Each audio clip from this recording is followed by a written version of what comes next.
buddy, I hope you're doing good and you're having a good day. So obviously this is going to be your last check-in until I think it's the 28th of June is when the next one is obviously scheduled for. So what I'll do, mate, is I'll obviously give you the sheet so you can log all your data and stuff like you normally would do. But obviously just check-ins and contact and stuff obviously just won't happen until obviously the 28th again. If you've got any questions, obviously feel free to message me over and I'll answer it, mate. But obviously just like check-ins and stuff won't obviously take place and changes for food and stuff like that. All right, mate. So in regards to the next few weeks, I think we could probably get away with having another calorie change for until obviously we start doing check-ins again on the 28th.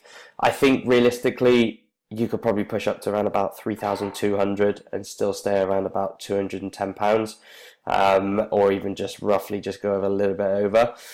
So we'll go up to 3,215 calories, mate, okay? And that will put your carbohydrates up to 450. If you find that your weight does start to store in a few weeks' time, maybe we might bring it up again, but for now I think that should be enough. Okay, your cardio, obviously that's none, because I don't think you were doing that anyway from obviously speaking to you last time. And your steps, I'm just going to put around about 10 to 12k per day. All right, so there's no kind of rigid step count that you need to be getting in or any kind of rigid target. I just think having a broad range of about 10 to 12 for now is fine. Obviously as your body weight does start to really settle and stuff, there won't be a target to hit as such. It will just be a case of your steps fall where they fall, and there'll be more importance on obviously doing less steps on kind of like your rest days and stuff, so we can actually have them as full rest days and we're not just killing ourselves every day, and we can make sure we are getting like full rest all the time. Okay, right, so that's all that done and changed. There we go. So that's all in for you, so you can obviously log things over the next few weeks. In regards to obviously your check-in, so you said obviously sleep was quite poor this week. Although I did not have an effective performance in the gym, you felt fine. You did mention obviously you do struggle on weekdays to obviously sleep throughout, and that's probably just because of work, early mornings. I don't know how late you go to bed. That's always one of the kind of governing factors for me as to how my performance is in the week, is obviously how late I go to bed and then what time I get up obviously on a weekday as well. So I would always have a look at your current sleep cycle. There's obviously some apps you could potentially download that will obviously look at how long you stay in a deep sleep for, what time you're actually going to bed, what time you're waking up, just so we can try and get some data on that, because obviously, as you know, mate, sleep is a key part of your recovery, and it's going to help obviously with energy in the gym. It's going to help with how you feel on that day. It's going to help with things like appetite as well. So sleep has a lot of benefits. When it's really, really good, will help your performance just absolutely skyrocket. Obviously, you're probably going to end up catching up with sleep at the weekend. That's a given. So on the weekend, your sleep will probably end up being a little bit better, where we're probably not at work.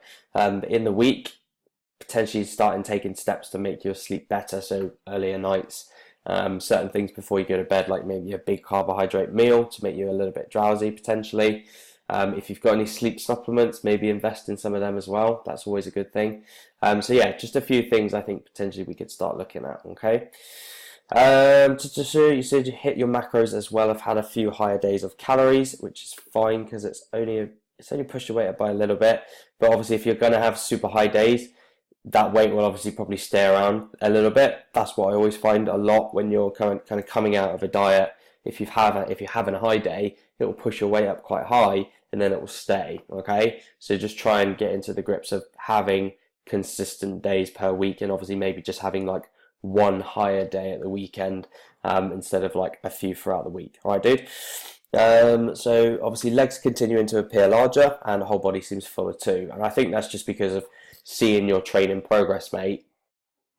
This is why you're obviously seeing like the leg growth and obviously just being fuller all round as well.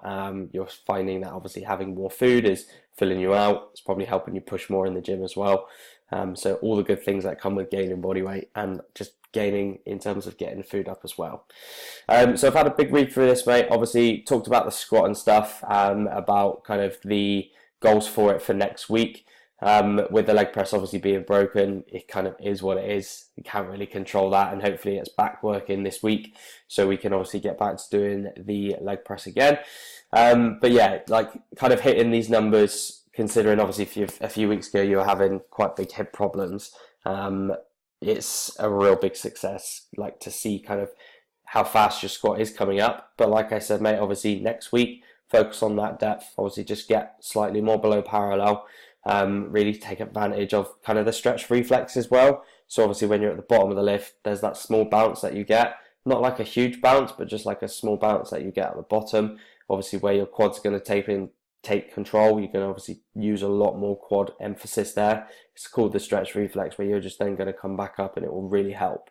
Ideally, I want to get you to the point where you're doing 150 with the right depth without a spot, because you can do it. You've got the strength there, but it's a case of working up from it. So I think you could nail 140, really nail the depth, really get nice and low. Obviously not like fully ass to grass, like stupid depth, but just low enough below parallel, and then we can work our way up from that. So then the week after, 142.5, 145, and that's how you're going to get stronger. And in 3 or 4 weeks, you'll hit 150, and you won't need someone there to spot you because you'll be strong enough for it. All right, dude. So you said obviously you had a few days of high food, which you've mentioned, which is fine. If you're going to have a high day of high food, always just try and back off the next day a little bit, just so body weight doesn't fly up too much. But generally, mate, your body weight is sitting in a good place, okay? So new food, obviously, starting from today, mate, is here, okay? So any questions about that, just obviously let me know. And I look forward to hearing back from you later on today, mate. So I'll speak to you soon, and I hope you have a good rest of your day.